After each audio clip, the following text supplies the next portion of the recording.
Thank you. We'll play that, and then we can talk about Frankenstein stuff. And then does anybody want to talk about next?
Hello, everyone. Welcome to event number 3 of our Summer Sundown Music Series. We are so excited to have you join us in your homes. It has been an awesome way that the Longmont and Boulder County community has drawn together for great music, like the musicians behind me, and for our social challenge reflection talk that comes afterwards. So thank you so much for all of your support. And just know that any donation that you make, Hope is splitting 50-50. So if you love what you're hearing tonight, please just pop on the website, HOPEforLongmont.org, make a subsequent donation, and we'll give a good portion of that to our wonderful musicians who are all donating their time for this. So they're coming into your homes from the graciousness of their skillfulness and their hearts. So tonight, as you can tell, we got a little bit of brass going on behind us. I should have saved that accent for the bluegrass band last time. This is the Longmont Symphony Brass Quintet, and they are the principals of the Longmont Symphony. They've come together just for you for this evening. And I have here Ben and Aaron and Mike, Maddie and Max. And you're in for a real treat. They'll give little lead-ins to the pieces that they play so that if you're not familiar with them, you can have a little bit of context and background. Now stay tuned, because at 8 p.m., when they finish up and you're just relaxed in your home, Tim Arnold from the Bridge House and I are going to have a compelling dialogue on mental health and social stigma. I hope you enjoy. Thank you so much.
Gabrielli was one of the composers for St. Mark's Cathedral in Venice, and the interior of St. Mark's Cathedral is laid out like a really big cross. And Gabrielli wrote a lot of music where he would put one choir of instruments in one short end of the cross, and directly across from them there would be another choir of instruments, and they'd all play different parts that would intertwine right as they got to the middle in really interesting ways. We only have five instruments tonight, so we're not playing one of those pieces. But if you listen to this canzona, you can hear all of us trade the melody around as we play.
Thank you very much.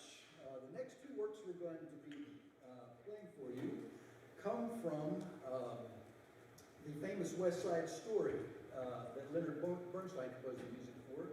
Bernstein was approached in the late 1940s, 1947, 1949, I believe, with the idea of composing a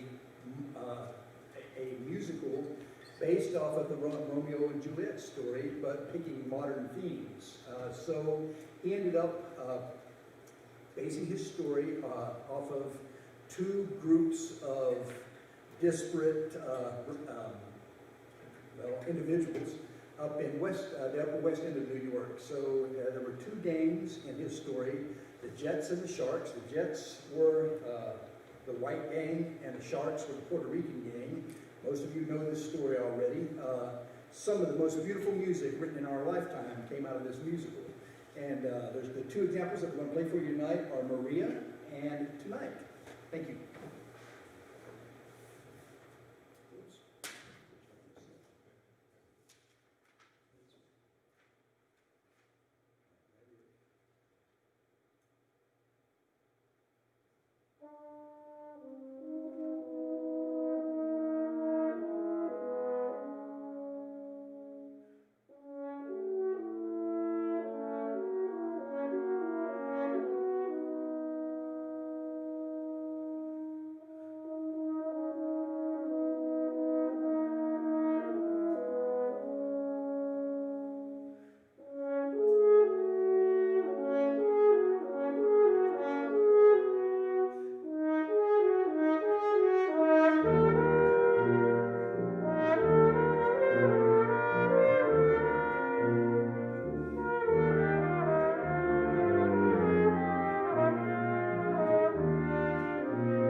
So,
one of the things that makes a brass quintet kind of special is, other than not having any other woodwinds or strings or percussion or inferior instruments, is that we don't have a conductor. We're only 5 people. A lot of times the melody gets passed around even halfway through a phrase, so we all have to listen very well and watch each other, and occasionally you'll catch somebody giving a cue with the front part of their instrument so that everybody can see it. One of the first pieces that I ever played in a brass quintet, quite a while ago, and that probably most of us played in a brass quintet, is Sonata di Bonpersante.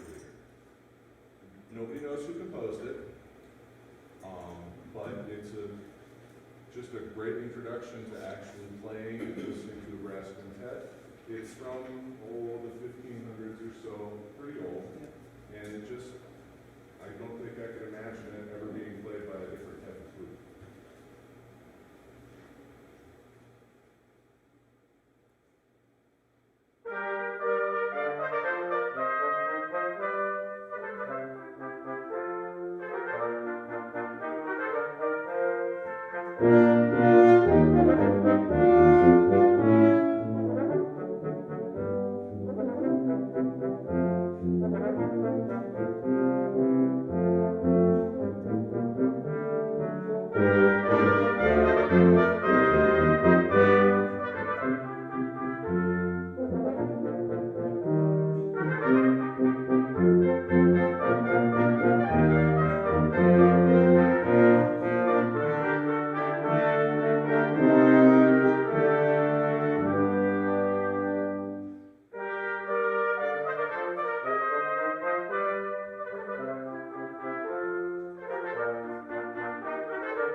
it's not really French, but it's played backwards, so it kind of feels French.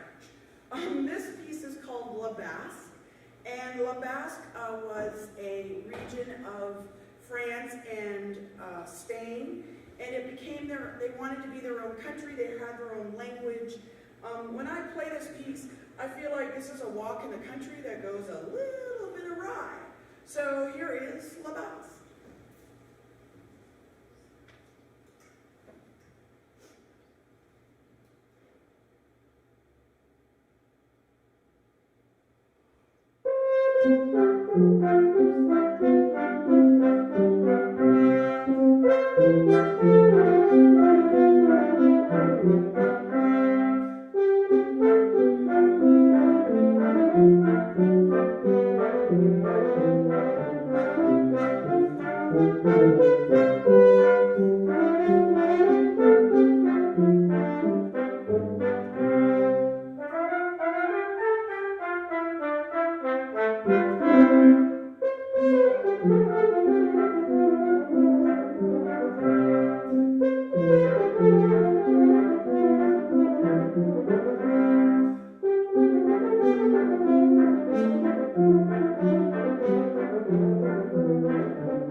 Thank you. That was just one of the pieces featuring the instruments in our group, which we will go through all of the instruments at some point. The next piece we're going to play is something that we don't get to play all that often. We have branched out of the classical world into movie music. I'm sure you all know the tune. We're going to play A Whole New World from Aladdin, and it's the arrangement from Alan Menken. And hopefully it's something that, you know, is a little different for a brass quintet to play, but something you'll still really enjoy.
the opera is Summertime, which unfortunately we're not playing today, but I definitely recommend checking it out.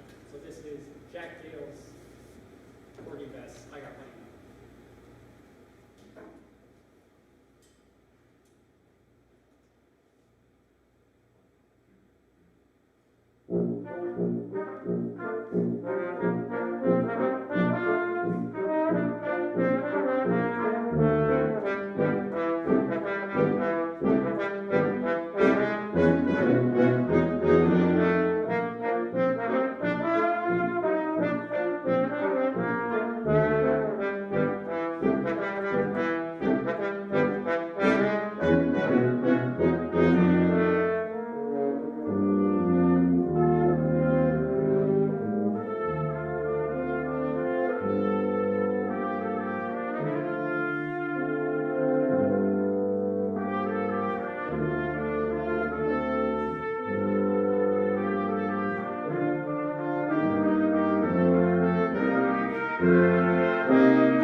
The next work that we're going to perform for you is an original work for brass quintet and not an arrangement. This was written by Victor Ewald. It is the second movement from his first brass quintet. Victor Ewald was a civil engineer in Russia and a composer of some repute. He was a brass player. He played some cornet, he played horn, he played tenor horn, he played tuba. And he would write compositions for he and his friends together in the evenings at his home and read and play. More for fun than profit, for sure. Victor Ewald's quintets are standard for all brass quintets. If you're a student of a brass instrument and you approach it as a career, you will play all of his quintets at one time or another. And they are just beautiful studies. They are the closest example that we have in our original repertoire for our instruments to string quartets. The writing is beautiful, the groupings of the instruments at any given time. They're just excellent works to study because you have to learn to listen so closely to your colleagues to know who to blend with, where to attack and release together, and of course intonation, and a lot of musical nuance. This is about as romantic as the repertoire of our instruments get. So enjoy Victor Ewald's Quintet number 1, movement 2.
very much. On with the instrument features, and we're going to feature the tuba next with a work called the Sailor's Hornpipe. It's a traditional work. This particular tune really showed up the first time in the mid-1700s. It was used back when ships would be making their way across the sea. They would usually employ either a piper or a fiddle player to play music so that the sailors could dance to try to stay in shape while they were at sea, because it was easy for them to get stagnant. So this is an example of one of those types of pieces. It's called Sailor's Hornpipe. It's a cute little tuba feature. It could certainly work just as well for another instrument, but probably wouldn't sound as good, honestly. Hope you enjoy Sailor's Hornpipe.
And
so now we come to the best feature, the trumpet feature.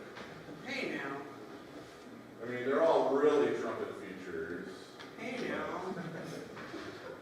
This piece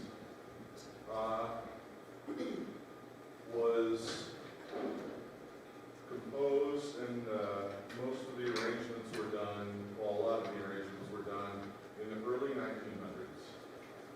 And it was really made famous by one of the very first jazz legends that everybody knows about. And of course, he's a trumpet player. Louis Armstrong played and sang What a Wonderful World, and it really became almost one of his anthems that he played in almost every concert. And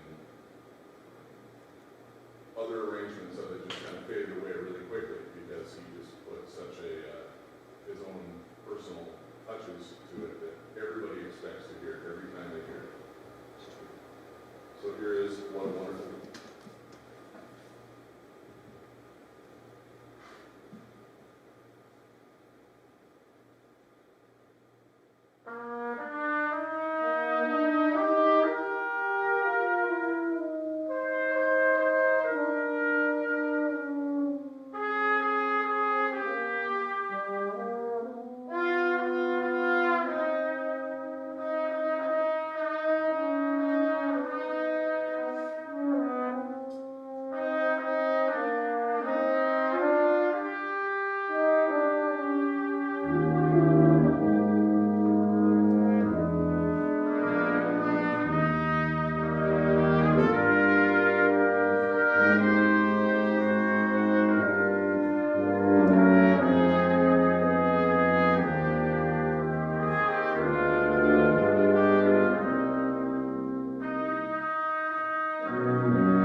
is complete without this last composer. It's another piece of movie music, and I absolutely promise you'll know exactly what it is as soon as the little brass start playing. So once again, we are the Longmont Symphony Brass Quintet. We're very happy to play for you and finally play as a group in these troubled times. This is the last piece we're playing that you all know.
Wasn't that awesome, everyone? I know we had great comments in the chat box. I kept wanting to clap after each piece. Super grateful. And so you can learn more about the Brass Quintet by going to the longmontsymphony.org website. Find out, I know during COVID, a lot of the events where they get to play are all canceled, so we're grateful they came out for us. But check them out, and I am getting ready in just a moment or two to invite up our speaker for this evening. But before I do that, let me give you a little preview. Our next Summer Sundown Music Series event will be on August 20th. That's in 2 weeks, on a Thursday, same time, same place, right here and in your homes, starting at 7 p.m. And we've got a lovely 4-piece band that is called Jambu. And Jambu is playing a type of music that's considered a grandparent to many Brazilian forms that we're familiar with, like bossa nova and samba and forró and a few others. Now, Jambu, it has a drummer that's a friend of mine, Raul Rossiter, and if you know him, you know he plays with a number of other very popular Brazilian larger bands. But this one, they've come together to provide us with an intimate Brazilian experience. Now, just because it's intimate doesn't mean you won't be able to dance in your homes. And I bet you might be up for a little exercise with how much we've all need to be reclusive. So if you're inclined, maybe you have tonight, and if not, consider for August 20th actually creating a watch party in your home so that you can dance to Jambu. The social challenge reflection topic after Jambu is going to be with Emily Kleeman, the Executive Director of the Reentry Initiative in Longmont. And that works with women who are reentering society after incarceration. We're going to talk about society and dignity and reentering the world and supporting each other and the dignity that's inherent in that. So you can stay tuned for more details because I'll be doing a Facebook Live with Emily next week. But now that the stage is pretty well cleared, I'm going to pull 2 chairs up and invite Tim to come up and join me.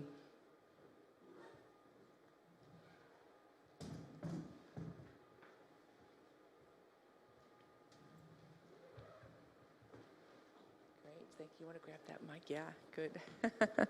Awesome. So you have probably seen, since we have advertised it extensively, that tonight's topic is mental health, social stigma, and discrimination. And when I was speaking with the Bridge House about being our representation for the discussion tonight, I was talking with Brenda Pearson and Scott Medina, and they immediately and unanimously said, oh, you need to have Tim Arnold be the speaker. It's their fault. It's their fault. And I can understand why. I've gotten to know Tim just a couple times now, but I also, if you looked as well on our website, you saw in his bio that after getting his degree in social work in 1995, he has worked since then in the arena we might call mental health, wholeness, providing support, providing healing, providing services for base level survival all the way to flourishing and self-sufficiency. So it's no surprise that he's part of the Bridge House. He joined them in 2011. He started as a case manager, but from there he's moved into many different roles, always taking on just a bit more responsibility, it looks like. And this last one, I actually have to read it because there's so many descriptors in it that I'll miss a word. But he's the manager of operations for the Ready to Work intern sleeping program and the program manager for Community Table Dinner.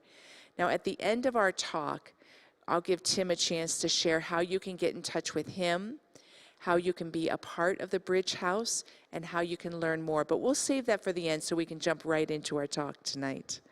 So great. Thank you for being with me. Thanks for letting me be here.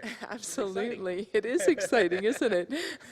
It's exciting to kind of take on really tough topics, right? Sure. And speak in a way that lets people know it's okay that none of us really have the answers. Right. And if we don't have those conversations, they don't happen.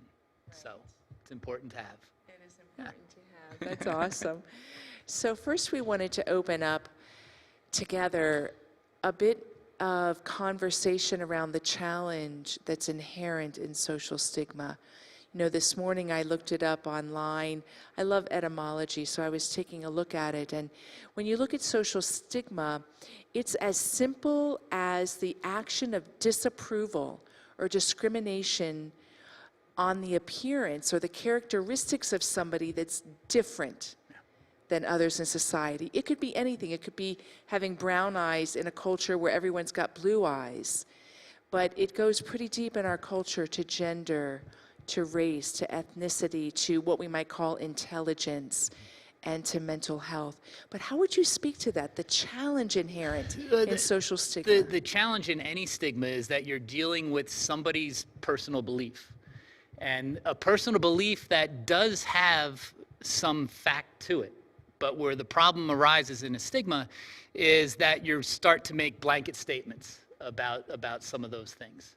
So speaking of mental health, there are a lot of people suffering from mental illness that live on the streets.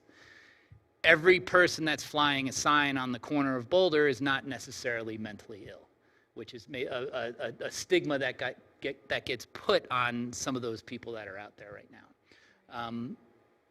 It makes it easier for us just to come up with a blanket statement to just get it over with and then not care about it. If we look deeper into it, then we have to put care and concern into it, and that takes work to do. So a lot of these things pop up out of the ease of just not really caring and making a blanket statement without more research, more depth to it. I love the way you speak to that. When I lived in Annapolis for a year when I was getting my graduate degree, and there was this car wash that I would go to. It was self-serve car wash, and in that neck of the woods, there was an African American man who would ride around on his bicycle, and he always had this big black trash bag that was empty, that he'd be waving in the wind as he was riding his bicycle, waving it and filling it with air, and then he'd stop once it was filled with air, and he'd kind of shake it out, and he kept doing this, and most everybody avoided him. And he was stigmatized. Sure. He was really labeled as having problems and having issues. And I got very curious. He had actually attracted me versus put me in the opposite direction. And so I went up to him one day and I started talking with him. And I said, what is it with the bag? That is so interesting that you're going around with this plastic bag. And he said, I'm getting rid of all the toxins that are in the air. And I thought, now that's pretty healthy.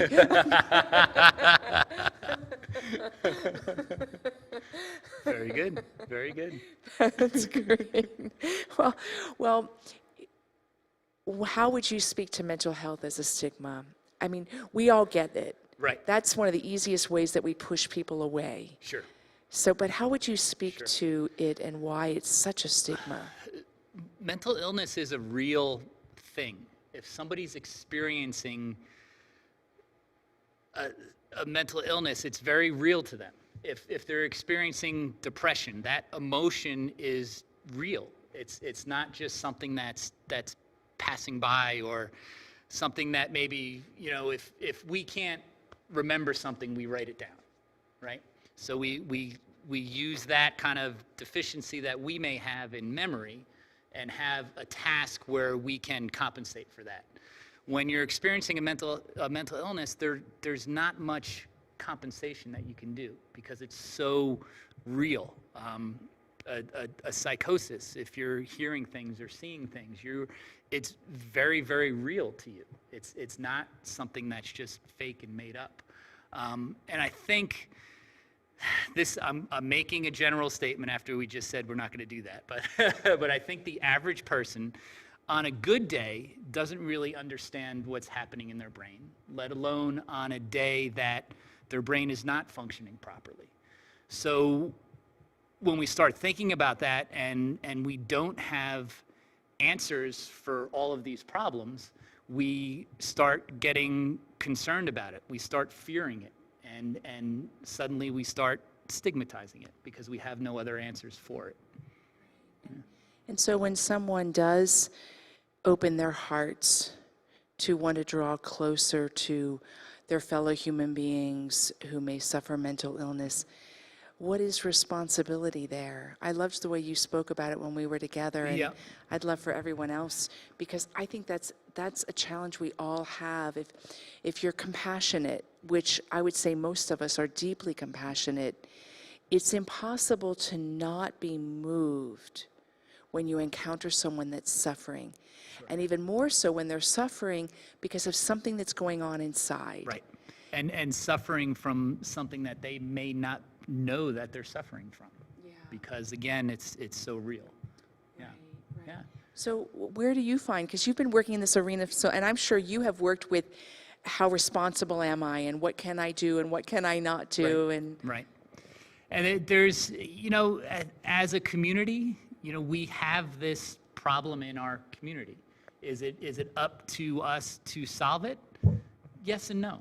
It's where you want to kind of fall into that, and if we see somebody out on the street that's obviously suffering from something, we should care, but we don't have to. We should be, making a phone call saying, hey, I think this person is having a really hard problem right now and they need some help. But we don't have to do that. But there are ways where we can be disengaged the way we want to be, but still kind of give to our community. There's simple things. If you want to do something, there's tons of areas you can go into. You can volunteer. You can get a job working at that. And there's all kinds of different ways to do that. But if you don't, there's really simple ways just to support your community. Every time you purchase something in town, you're financially in maybe taxes, you're supporting a program somewhere, you're supporting a business that may now be able to take a chance on hiring somebody they wouldn't hire before. So there's lots of ways where you can help your community without actually going out and having to engage with people you may not want to engage with. Thank you. Thank you for giving options. Because if we're going to believe that as a world that we truly are moving to oneness, or at least we're called to move to oneness, this is where it's most difficult to understand what that actually means. It's really easy to have a conversation with somebody of like-mindedness, and it's really easy to feel close and one with somebody that maybe you even disagree with, but you're having a conversation where you're hearing each other and you're relating, and it can be so challenging. Now, when you were sharing with me, because you've done a lot of work in the realm of mental health, and I'll have you share a little bit about that at the end, but when you were sharing with me about it, you brought up a concept that is so integral to all of us, and you named it as purpose. Yeah. And I would say all of us find that we have wind beneath our wings when we feel a sense of purpose. And when we lose that sense of purpose, even if it's just transitory, maybe we lose the love of our life, or we lose a certain career because its time came to an end, we can go through a period where there's struggle and there's pain and there's loss, largely because there's a certain purpose that's been lost and needs to be rediscovered or redefined in a new way. But you found that that's really important in working with bringing healing in mental health. Well, you're in mental health, you've just said earlier that you're already pushed aside. So you're already kind of on your own and lost. And that purpose for anybody purpose gives you the drive to be successful. And if you have a purpose, if you have something in your life that gives you that stability and the want to get out of bed each morning, you've already succeeded. What that is different for everybody. Some people that's employment. Some people that's a relationship. Some people that's a life challenge that they give themselves if they're wanting to climb a mountain or something like that. It's there's something in all of us that yearns to get somewhere. Whether it's not always acceptance. But that's a big part of it too. But having that thing in you to drive you to get up in the morning is so important, in my opinion, to the success of anyone. Right. I love that. And what role do you think community plays in that? And how have you seen that work with those you've worked with that have suffered in mental health ways? Yeah.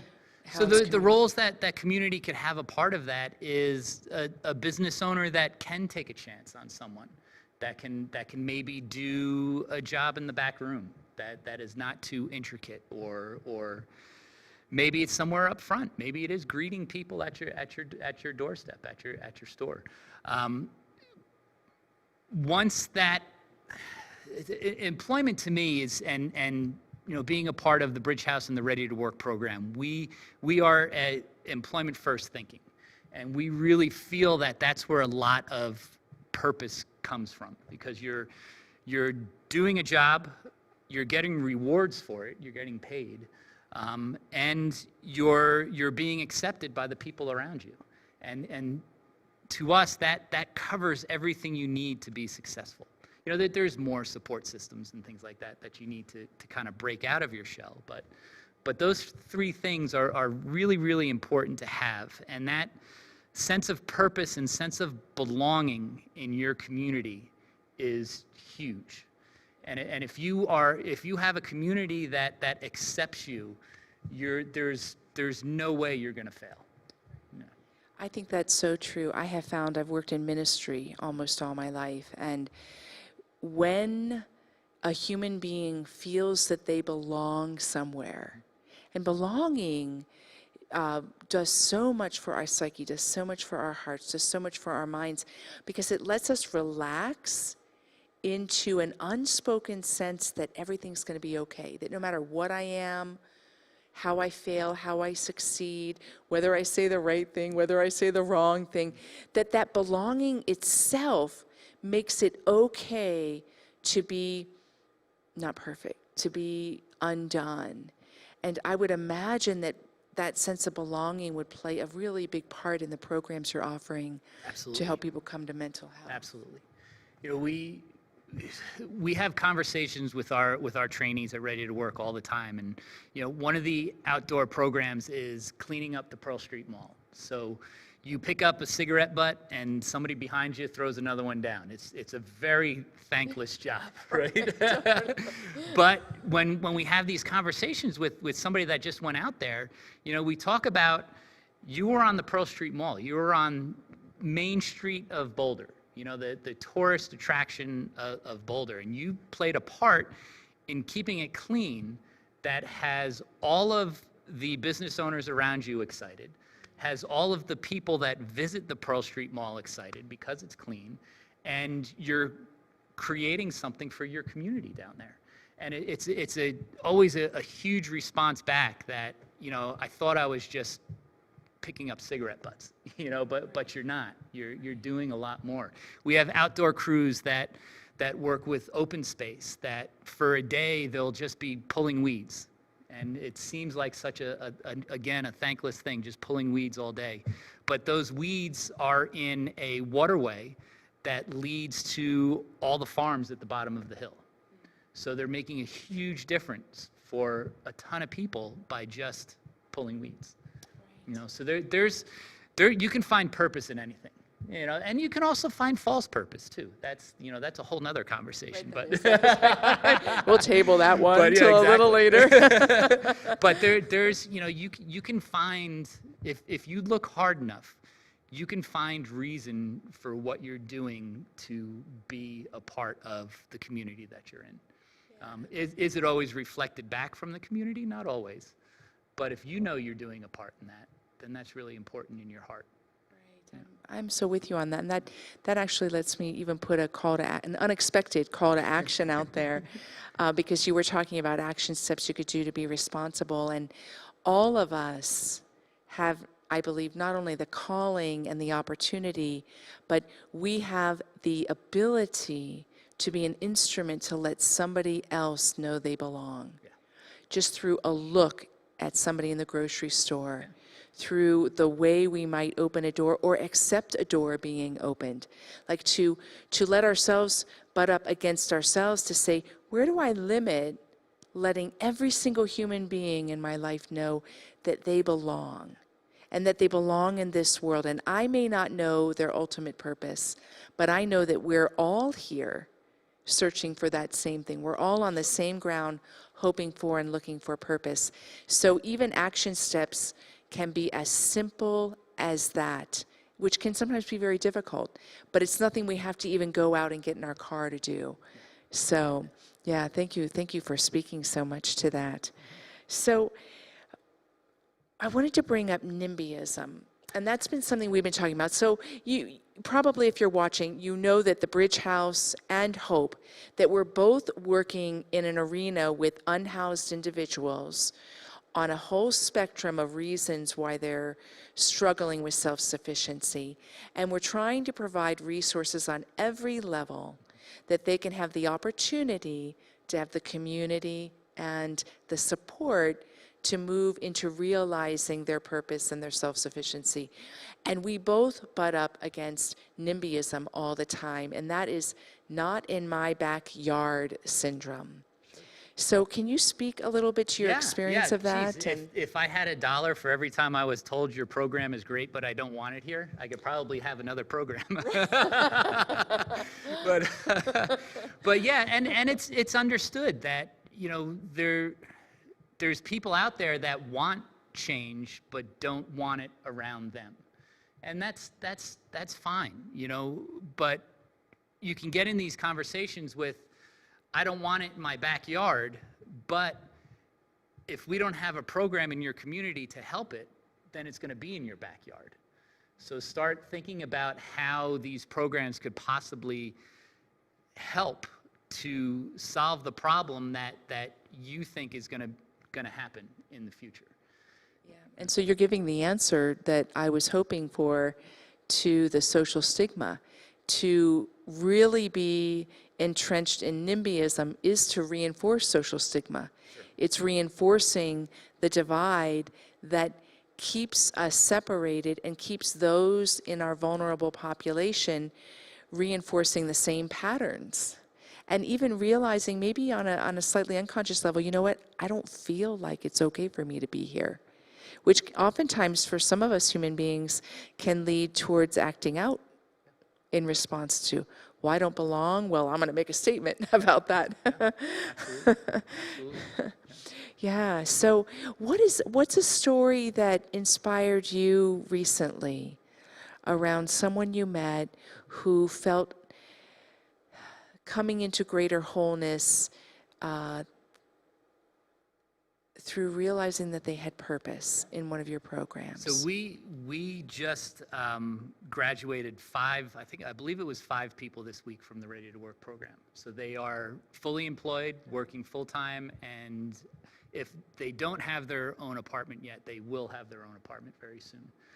And I got a chance to move one of them in just yesterday, which was really cool. Okay. And I have known him prior to him coming into Ready to Work by doing the community table dinners. He used to show up for that and those other kind of basic needs programs that we do. And I've seen him progress from someone who didn't think anybody cared about him to someone that now knows he has a support system behind him. And he got a job.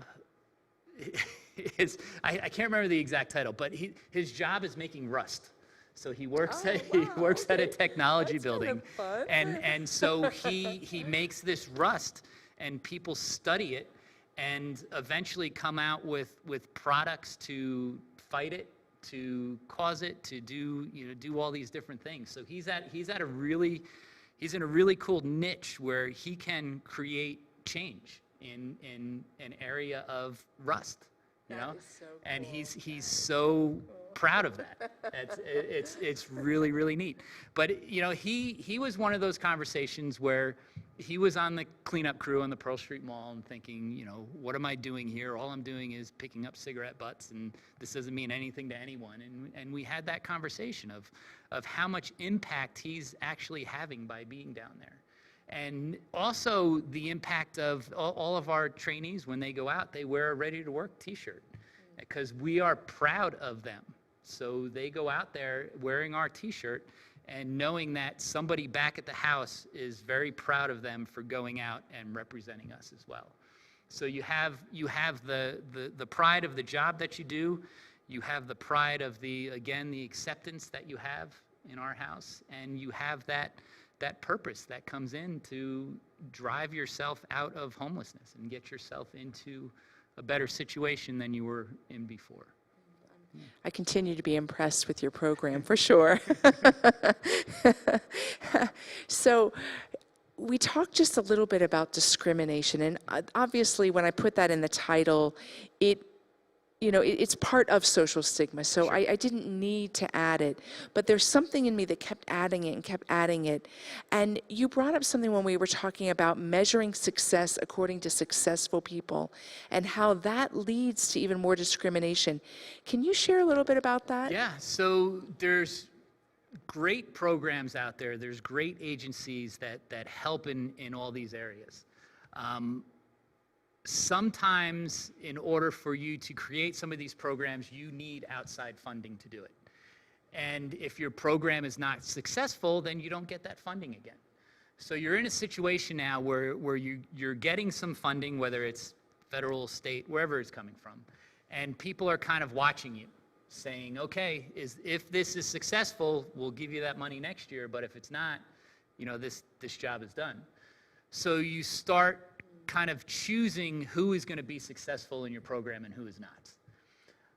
If you're doing let's say, an employment program, and you have two applicants, one that was in a high-profile job, just got laid off because his company went down, or you have somebody that has not worked because they have had mental illness issues for most of their life. I need to keep my funding, so I'm going to go with the guy that I know is going to be successful in my mind of stigma and everything else. I would go with the person that has the mental illness and give them a shot, because this guy's going to be fine on his own anyway. But as a program, when you're thinking about, okay, I need this many successful cases in order to keep my funding, I'm going to go with the person that has already been successful, rather than the person that has not had that opportunity before, and we don't know if they are going to be successful or not. It's such a great example of how we really are called to address the institutional errors, because that's built in so deeply. This is just another example to feed on what you're saying, though it doesn't deal directly with mental health, in that I have a relative who noticed that in the hospital system, they get funding for renewing their hospital beds. Sure. And if they don't spend all that money on what they got the money for, even if they don't need it for that, they'll lose the funding. Sure. And yet they could have used the beds they had and served more people, and maybe people who didn't have money to pay their bills, who needed medical care. Yet it's a kind of a built-in error, I don't even know what to call it, in the system. Yeah. That leads to that way of thinking that continues to marginalize where we can really funnel money that would be most effective, whether it even shows in success. Because even giving that person a shot that maybe had less of a chance of being a success, but investing in them, who even knows down the road, maybe there wasn't immediate success, but maybe 10 years down the road, something of the impact of your program was still with them. And in a moment of direness, they referred back to that. Their memories recalled it. Yeah, it started that spark. And it started that spark. Yeah. Yeah, it's unfortunate. It makes sense that you need to have success in order to get funding. That's if we didn't have that, we would be wasting money in other areas. But there needs to be something where you have this many successful cases, and then you have some allocated money to this many trials. And out of those trials, you can also collect data of what works and what doesn't. And so then we now have this area where we can try new things, we can see what works, we can see what works with certain types of people, and we can start creating programs that will be successful out of that data, out of those trials, if we were allowed to do that. And in the meantime, give a whole bunch of people the chance that they need. Yeah. Right. I like that. That's a nice solution. Thank you. And on that note, we are almost at the end of our time already. That was fast. That Wow. was really Yeah. fast, really fast. So I wanted to give you a chance before we end to share more about your work that Yeah. you're doing at the Bridge House. Yeah. So the Bridge House Ready to Work program is a transitional housing and work training program. So in order to get into the program, you do need to kind of tell us that you want to make a 1-year commitment into the program. We found that that is the kind of prime amount of time to really fix what needs to be fixed to be successful. It starts out with an internship, so small application process, then an internship to find out if you want to do the program for a year. So you kind of have a chance to figure out if you're ready to do it. And then also for us to decide if we want to invest a year of that as well. So you have this small trial period. It's very simple. You just show up and do some intern stuff in the house. You don't go out with any of the crews yet at that point. And then if you do that and you're successful at that, we're going to get you into the program as a trainee. Once you're in the program as a trainee, you live in-house in the Ready to Work House and Employment Center, and you start one of the social enterprises that we do. So we have a really cool amount of social enterprises. One is cleaning up the Pearl Street Mall and going up on the hill and doing cleaning there. And then some more advanced things is the outdoor crew doing trail maintenance and debris cleanup and all that kind of stuff, and pulling those weeds so those farms have the water that they need in their trenches. And then we also have a culinary arts program. The culinary arts program is more of a job-specific program. You walk out of that program with a Save Surf managerial certification. So you're there learning culinary skills the entire time. The other jobs, there are job openings at Open Space. We have placed people there who have graduated and things like that. But the other jobs are really just getting into doing work again and understanding a schedule, getting out of the process of I need to survive the next 24 hours to I can plan out 7 days now. I can plan out 1 month now. I can do a budget now. And kind of progress into being on your own and living on your own. And the program itself is a progressive program as well. You start out in a 4-bedroom. As you progress through the program, it could go down to a 3-bedroom, a 2-bedroom, and then if you're voted by the team into a single bedroom, then you can start really working on living alone and being there. And then one thing that we do that we feel is the most important is aftercare. So the program doesn't end when you graduate and have your own apartment. You are a ready-to-work trainee for life, and you can come back whenever you need to come back. You can reach out to us whenever you need to reach out, and we'll go out and visit if you want us to visit as well. So that 1 year seems like a long time, but when you've been on the streets for 5, 7, 12 years, 1 year is not a whole lot of time to all of a sudden go from the ground to your own bed. So we make sure that we follow up with everybody for as long as they want us to. I think that's such an integral part, to becoming, to living a long, happy life. Yeah. How often have we, all of us in different ways, been part of something that was so formative, and then all of a sudden when it ends, and you're just kind of, it could be as simple as getting a degree at college. I remember, when I left the monastery, there was not a lot of aftercare for that process, and then I went right into seminary and grad school, and when that ended, I remember I had the hardest time packing up my things in my little room because it's the first home I had outside the monastery for 3 years. I had to have a girlfriend help me pack my tiny desk that had a couple pencils in it, because emotionally.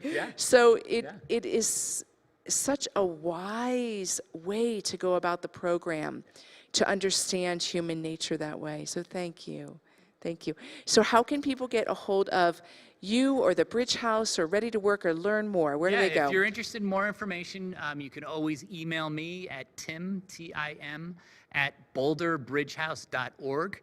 If you're interested in volunteering, the best person to contact is Scott, SCOTT, at boulderbridgehouse.org.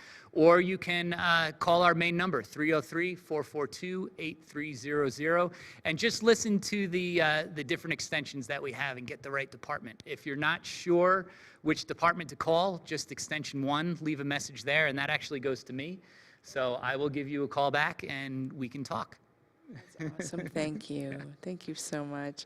Wasn't that awesome, everyone? I tell you, each time we have these, I don't want the talks to end.